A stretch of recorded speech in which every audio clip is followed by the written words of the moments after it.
brought you by Silver Pumps and Motors. Top quality और consistent performance के लिए सिर्फ सिल्वर पंप्स नाम याद रखना। ఎయిర్ ఇండియా బోయింగ్ 787 క్రాష్ లో ఒక్కరు తప్ప మరెవ్వరు కూడా ప్రాణాలతో మిగలలేదు. కానీ ప్రాణ నష్టం ఆ విమాన ప్రయాణికులు క్రూ మెంబర్స్ కే పరిమితం కాలేదు. జనావాసాల్లో కూలిపోవడంతో భారీగా ఆస్తి నష్టం, ప్రాణ నష్టం సంభవించాయి. బీజే వైద్య కళాశాల హాస్టల్ భవనం మీద ఆ ఎయిర్ ఇండియా విమానం క్రాష్ అయిపోయింది. ప్రస్తుతం మనం ఆ దృశ్యాలు కూడా చూడొచ్చు.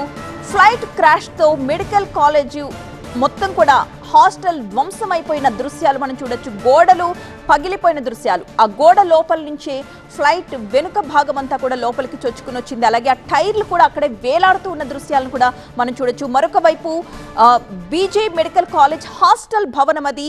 ఆ సమయానికి అందరూ కూడా లంచ్ కోసం హాస్టల్ క్యాంటీన్కి చేరుకుంటూ ఉన్నారు. కొంతమంది లంచ్ ఫినిష్ చేసి మళ్ళీ క్లాసెస్కి అటెండ్ అవ్వడానికి వెళుతూ ఉన్న సమయంలో ఒక్కసారిగా ఈ విమానం వచ్చి ఆ భవంతి మీద పడ్డంతో లోపల ఉన్న వారంతా తీవ్రంగా గాయాల పాలయ్యారు. 24 మంది మృత్యువాత పడ్డారు. తింటూ ఉన్న వాళ్ళ ప్లేట్లు ఎగిరి పడ్డ దృశ్యాలు, వాళ్ళ లగేజ్కి సంబంధించిన దృశ్యాలు, వాళ్ళ బ్యాగ్స్ అవన్నీ కూడా ఎలా చిందరవందరగా పడి ఉన్నాయో మనం చూడొచ్చు. బీజే మెడికల్ కాలేజ్ హాస్టల్ భవనం అది ప్రస్తుతం మనం చూస్తుంది. మరొక వైపు లెఫ్ట్ సైడ్ బాక్స్ లో ఫ్లైట్ క్రాష్ తో ఆ మెడికల్ కాలేజీ భవనం, హాస్టల్ భవనం ఎలా ధ్వంసమైందో కూడా దృశ్యాల్లో చూడొచ్చు.